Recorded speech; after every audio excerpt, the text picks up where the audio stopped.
What's good, people? I'm back with another video, and this one's gonna be a little different. All right, I'm kind of gonna go on a rant, and if you don't want to hear it, then just get off of this video. But I'm gonna say what I have to say.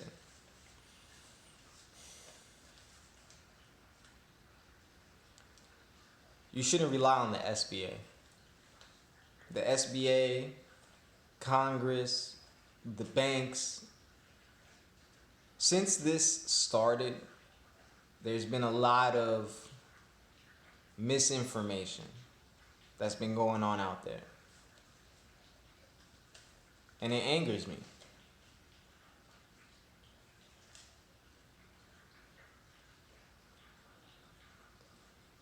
I think more than anything over the past couple of weeks, what I've realized is just how financially inept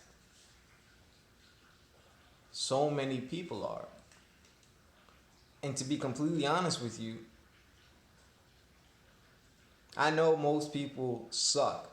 They suck at personal finance. Most people don't understand anything about money.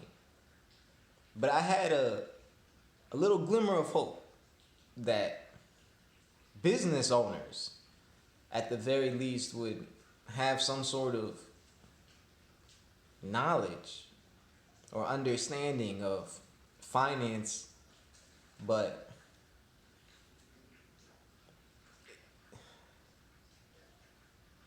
let me just break it down to you guys like this, all right?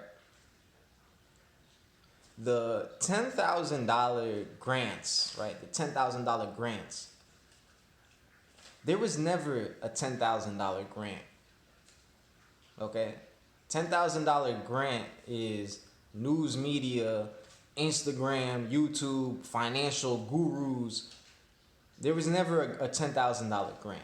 Okay? It was a $10,000 advance on a loan that could be treated as a grant under certain circumstances. But it was an advance on a loan, not a grant. And this is important because a lot of people right now, they're probably questioning the SBA is ass. The SBA sucks. They're taking forever to do this and that, and they got $2.5 billion for administrative costs, and they're still taking weeks and weeks to process these applications. And where's my $10,000? And I get it. I get it. I applied for everything once it first became available, and I had to wait, and I'm still waiting for some of the stuff. And it can kill you in a certain way. The anticipation, the anxiety, I get it. But you should know that there was never a $10,000 grant. It was a $10,000 advance on a loan. And this is important because we don't talk enough, I feel like, about the EIDL. The EIDL should have been the premier program that came from the stimulus package for small businesses, not the PPP. Okay? The PPP is like a false flag operation. What they did, the news media did, and Congress played a role in this. I'm gonna talk about Congress in a minute, okay? But the way the news media played this is, hey, we have these forgivable loans, AKA they're telling people you can get grant money if you get the PPP. And then they tell you that there's a $10,000 grant also that you can get called the EIDL. Motherfucker, it's called the EIDL. That's the Economic Injury Disaster Loan Program. Loan. It's a loan program, meaning there's a loan that's attached to these grants. You're not even applying for a grant. You're applying from the get-go for a loan. And this is important because I don't think most people compared the two programs really apples to apples. They were like, oh, this one's for your paycheck, so that you can your payroll expenses, and this one is is a loan from the government, it's like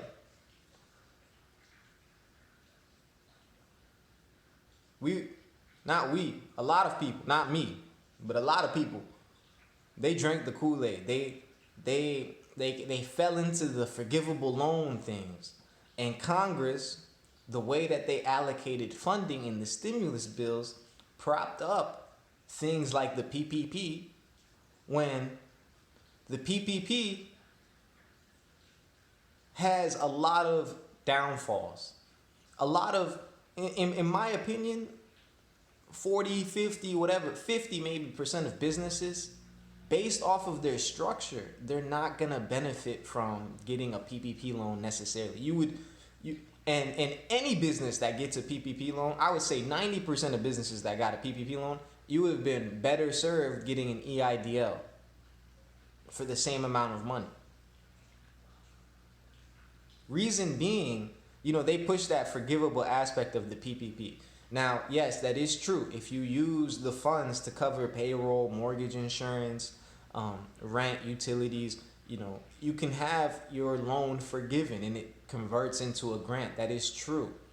If not, yeah, it's a very low interest loan, but only you're paying it back over the course of 18 months. 18 months. Like, it's not a long payback period.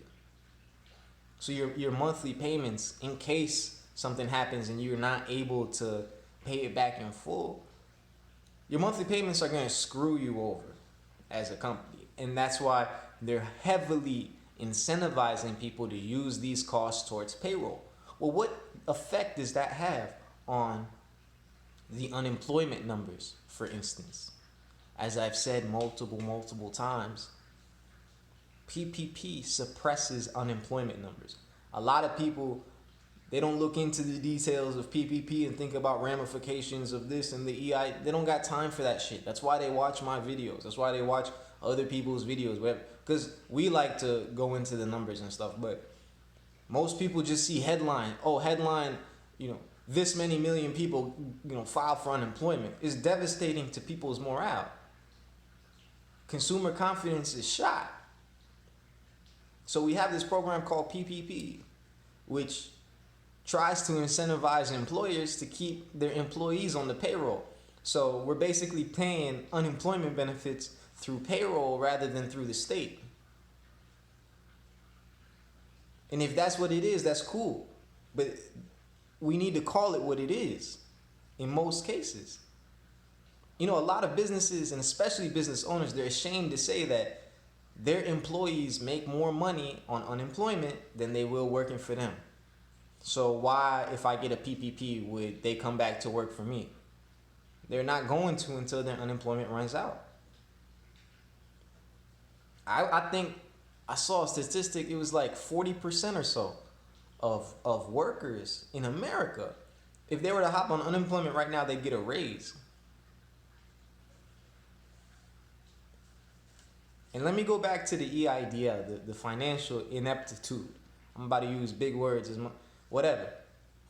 Of most people, they're like, oh, I don't want to take out a loan from the government. The government's trying to, force our businesses into indebtedness. And they're taking out, you have to take a personal guarantee if you want to take out a loan over this amount. And these are, treacherous. It's like, bro, you don't know finance. I can tell just from the way you're speaking. Like, the extent of your business is an eBay store. Like, no disrespect, but you know what I'm saying? Like, the EIDL loans, for you guys who don't know, is 3.75% over 30 years. 30-year loans. The PPP is a 2-year loan with a 6-month deferment, meaning you got 18 months to pay it back. EIDL, I think you have a 1-year deferment on a 30-year loan. Like, that means if you take out of 3.75%, or maybe it's even 3.5%, whatever. But like, if you take out about $1 million, for each $1 million you take out, you only got to pay back $4,500 a month. If that right there, if for each $1 million you take out, you only got to pay back $4,500 a month. If that doesn't just immediately resonate with you, like, boom, you probably don't really understand finance. Like, you don't really understand how fucking amazing that deal is. 3.5%.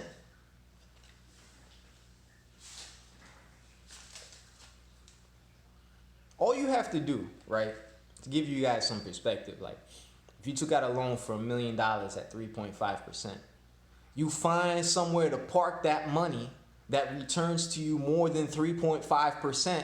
Your return on investment's over 3.5%. And the difference, the spread between your return on investment and your interest rate is pretty much your profit. Where the hell can you not find somewhere that returns over 3.5% right now? You invest in your business, you invest in real estate, invest in the market. I could take that $1 million and almost put it into treasury bills and almost be good. Almost be good. But most people are still focused on the PPP. And it's because they tricked you into thinking you should focus on the PPP when the real thing is the EIDL. Now, like I said, a lot of people, they got the EIDL backwards. And they were thinking that, oh, we're about to get $10,000. Maybe that was the intention of Congress. When I read the bill, the way I read it was any business looking to get this loan can get a $10,000 advance on that loan. It didn't, up to whatever. I think their intention was if you applied as a business to get a loan, you should get a $10,000 advance. The issue was a lot of people who drive Uber and self-employed, realtor or whatever, they were like, oh, I can get a free $10,000. No, that's not what it is. You should be even more excited than just a free $10,000. But it leads me to believe that most people, to be honest with you guys, like most people aren't willing to bet on themselves to take out. I mean, I'm not saying you're going to get $1 million. In fact, most of the loans, it's a $2 million maximum, but the cap is at $500,000, like in phase one, pretty much, and then you have to request additional funding beyond that if you're approved for it.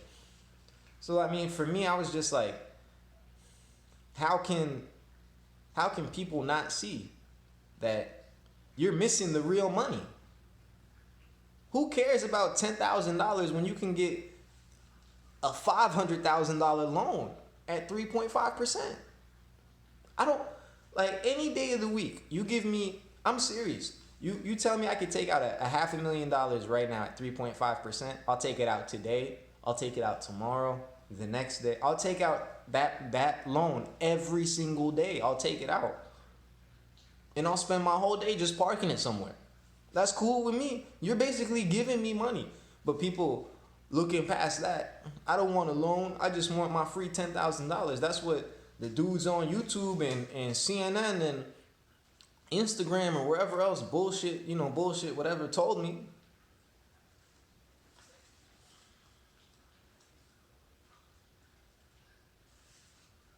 And I'm not gonna sit here and act like the SBA didn't mess up. Okay? I'm not gonna sit here and just, try to talk shit basically on people who are applying for these grants, right? The SBA messed up. In fact, the SBA messes up all the time. Just yesterday, right, April 29th, the SBA said that in regards for the PPP, they were like, after 4 p.m. until midnight during this 8-hour block, only banks with less than $1 billion in assets can submit their PPP application for processing, like PPP applications for processing. Why? Because the SBA is trying to do some consumer vigilante, whatever, they're trying to, make it seem like they're looking out for the small guys, but what are the actual ramifications of something like that? You're trying to punish the banks by punishing small businesses that bank at those banks.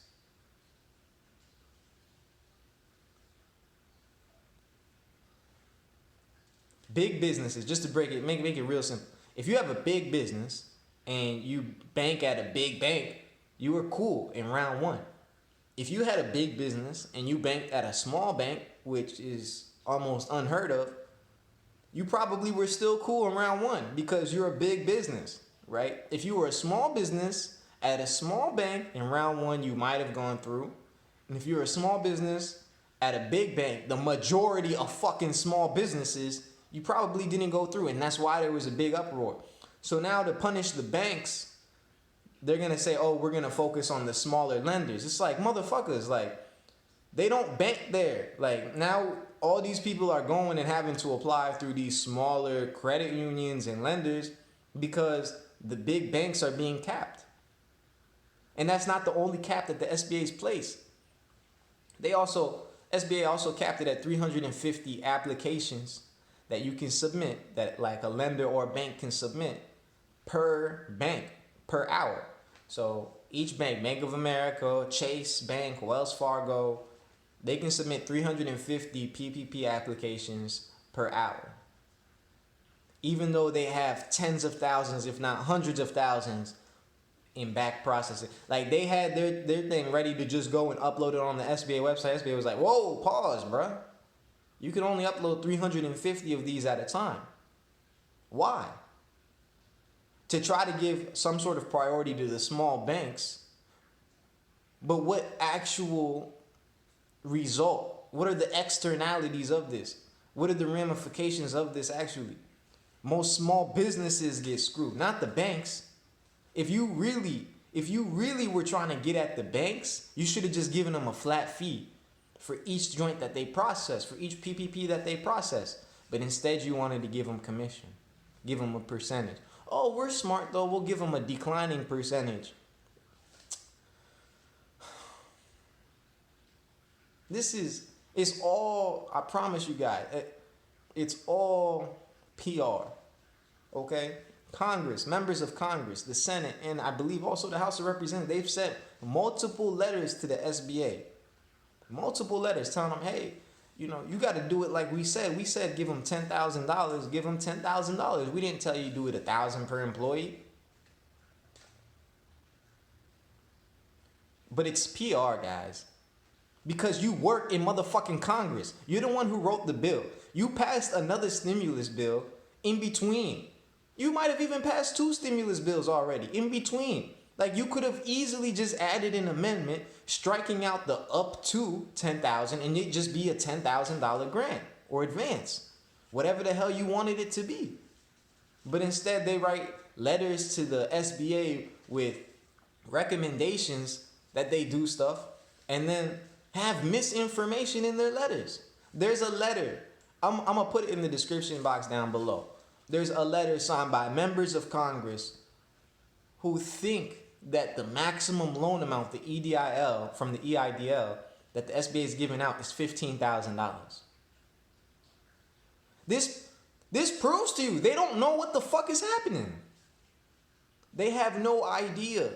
They're just sitting there writing their legislation and talking to whoever calls them on the phone trying to figure out. But, bro, people in Congress, senators, House of Representatives, they're not us. They're not small business owners. They're not really in the community like that. Like, they're detached from reality. Like, they're signing over here letters to the SBA. At the same time, they can go on the SBA website and see that the average EIDL loan was like almost $200,000 at that time.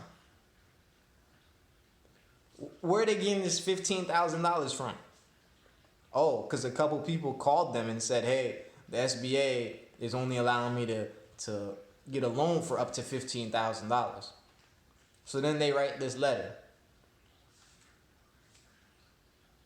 It's PR, guys. The PPP, I'm not saying these aren't useful programs or anything like that, but you guys, you need to understand, like, fundamentally, that The government is not here to bail you out. Not that it shouldn't. I'm not talking about morality. I'm talking actuality. I'm not saying what they should or shouldn't do. I'm telling you what they're going to do.